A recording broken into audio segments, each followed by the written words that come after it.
tarde, povo maravilhoso do meu coração. Olha quem tá aqui de novo para alegrar sua tarde.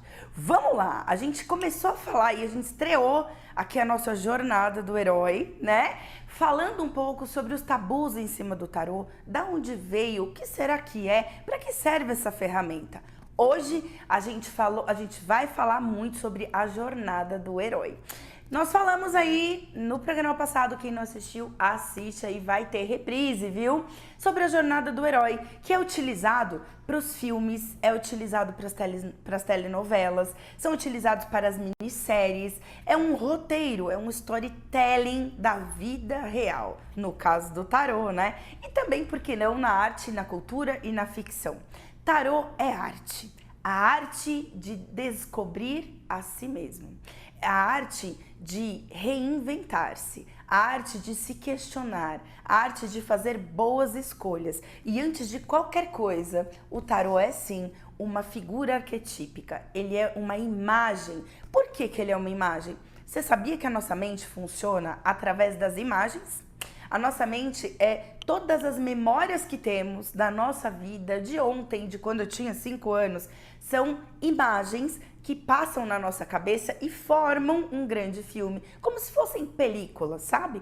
E o tarô é uma dessas películas. E é muito legal quando a gente consegue pôr uma lupa e enxergar de perto. Como eu falei pra vocês, na jornada do louco, na jornada do herói, a gente tem aí muitas sensações, muitos lugares, muitas figuras, qual ele vai conhecer e, principalmente, a sua própria personalidade. O herói, ele vem pro mundo, ele nasce. E quando ele nasce, ele ganha um corpo físico. São os nossos bebês que conhecemos. Ele vem sem bagagem emocional, vem sem bagagem de consciência. Ele vai construir, a partir daquele momento, a sua própria vida. Isso é muito legal. Quando a gente pensa que, zerando as coisas na nossa vida, a gente pode ter a energia de uma criança, que é aquela fé de se lançar no mundo, aquela esperança. A partir do momento que esse louco nasce, ele começa a ter as experiências na vida terrena. Vamos começar com a primeira delas, que é o mago. Esse maravilhoso, nesse baralho, neste deck aqui que eu trouxe, que é o meu Astrologice Tarot, um tarô voltado para a astrologia, para quem gosta. Aliás, para quem quiser adquirir, www.editoragraficosunidos.com.br, tá bom? E aqui nós trouxemos a representação da louca. Nós colocamos uma mulher cadeirante. A ideia é trazer o tarô para a realidade, tirar o tarô daquelas figuras medievais que são lindas, mas que tem muita gente que ainda tem medo. Vamos trazer o tarô para a vida. O louco agora ganhou um corpo, o mago nasceu. E esse mago entende que, apesar das dificuldades que ele precisa enfrentar, dos preconceitos, das limitações que a sociedade impõe para ele tem os 4 elementos. Ele tem o ar, ele tem o fogo, ele tem a terra e ele tem a água. Tudo o que um ser precisa para a sua própria sobrevivência. Esse louco, ele entende que ele já nasceu com os seus dons, ele tem os seus talentos, ele tem a mágica de encantar, porque ele tem tudo o que ele precisa. Lembra aquele mágico, o arquétipo do mágico, quando a gente ia num circo e o mágico vai tirando coisas da cartola? E a gente fala, como é que sai coelho, como é que sai tudo dessa cartola? Essa cartola é a nossa alma, é a nossa imaginação. E o mágico faz o quê? O mago, ele apresenta, ele faz o show. Todos os holofotes são voltados para ele. Então, a gente está falando do momento da nossa vida, onde a gente exerce muito a nossa criatividade, onde a gente está livre para a gente criar o que a gente quiser com aquilo que a gente tem. Duvido que aí você que está em casa nunca passou por aquela situação. Eu quero fazer isso, mas eu vou esperar o dia 20. Eu quero comprar aquilo, mas eu vou esperar aquela resposta. Ou eu quero começar a empreender nas minhas coisas, mas eu vou esperar o ano que vem. A gente está sempre esperando, você não concorda? Vamos combinar aqui com a Fabizinha. Chega um momento da vida que a gente precisa entender ou vai ou racha. Quantas e quantas noites, quantos e quantos dias a gente não passa esperando uma situação acontecer para que a gente coloque a mão na massa. O convite que eu quero te fazer aqui hoje, junto com esse arcano lindo, com esse arquétipo aqui do mago, é Apesar das limitações que você está passando, apesar das dificuldades emocionais, apesar das dificuldades financeiras, qual é o sonho que você alimenta no seu coração? Lembra do louco, na sua criança interior, quem você queria ser? E o que você está fazendo para que isso acontecesse? O que é que roubou os seus sonhos?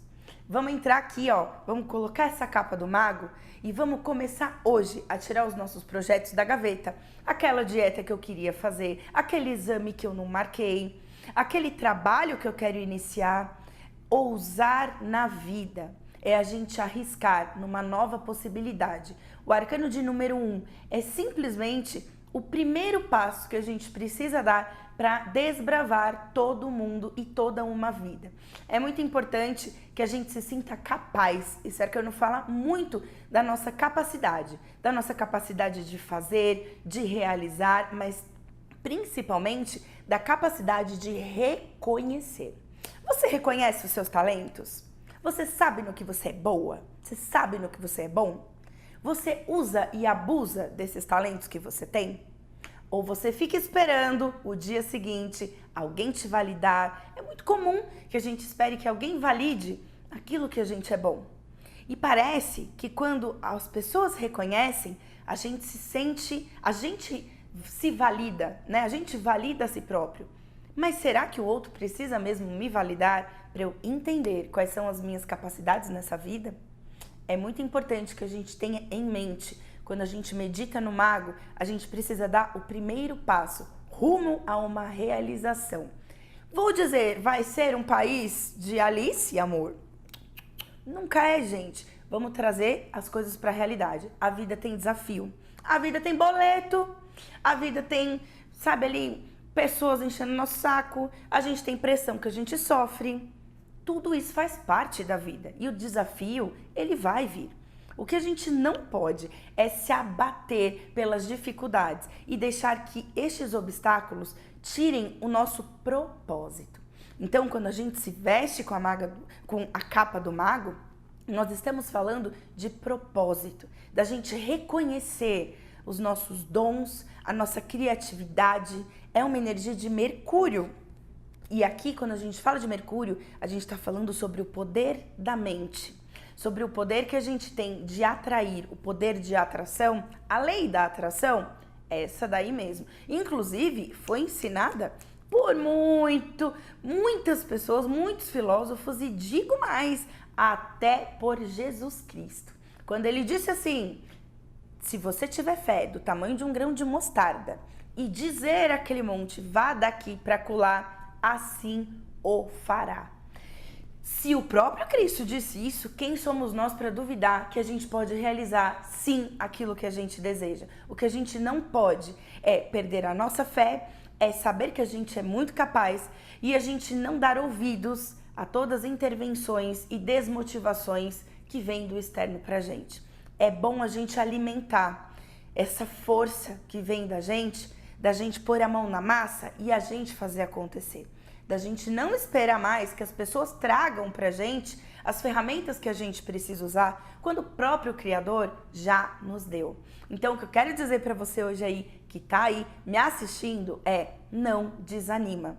Levanta essa cabeça, põe a tua capa de maga, tua capa de mago, começa com aquilo que você tem a melhorar a sua vida, um passo de cada vez. Mas ninguém alcança o topo se não der o primeiro passo. É muito importante a gente ter esse tipo de reflexão, porque às vezes a gente se compara tanto e a gente olha para aquelas pessoas que já estão lá em cima e a gente fala: nossa, sabe? E a gente se frustra, porque a gente fala assim: por que eu não tenho? Quais foram as oportunidades que eu perdi ou que eu não tive? E só a pessoa sabe, né? O que ela passou para que ela alcançasse aquele mérito. Então, quando a gente tem consciência sobre isso, a gente para de sofrer pelas oportunidades que conscientemente a gente não enxerga e a gente já enxerga a vida como o maior presente divino pra gente. Então, por favor, todas as vezes que você precisar dar um up na sua vida, sabe, tirar a cabeça do marasmo e falar assim: eu preciso parar de procrastinar, medita no mago. o mago vai trazer para você uma energia de criação, de agilidade, de estratégia. E eu tenho certeza que você vai começar sim a fazer o melhor que você pode com aquilo que você tem. E as pessoas, elas não precisam gostar. Lembra? Ninguém precisa validar quem você é e o que você faz. Quem ama a gente de verdade quer ver a gente feliz, quer ver o nosso bem e vai aplaudir as nossas decisões, sejam elas quais forem. Se vocês tiverem dúvida, vocês podem mandar. Eu falo mais sobre o mago também, só que o que é mais legal, a gente vai falar sobre a jornada inteira do herói. Nós vamos começar aqui com o mago e vamos acabar lá no mundo. São 22 encontros com muitas curiosidades, com muitas reflexões. Afinal de contas, a energia não mente. Um beijo muito carinhoso para você que está em casa. Nos vemos aí no próximo programa.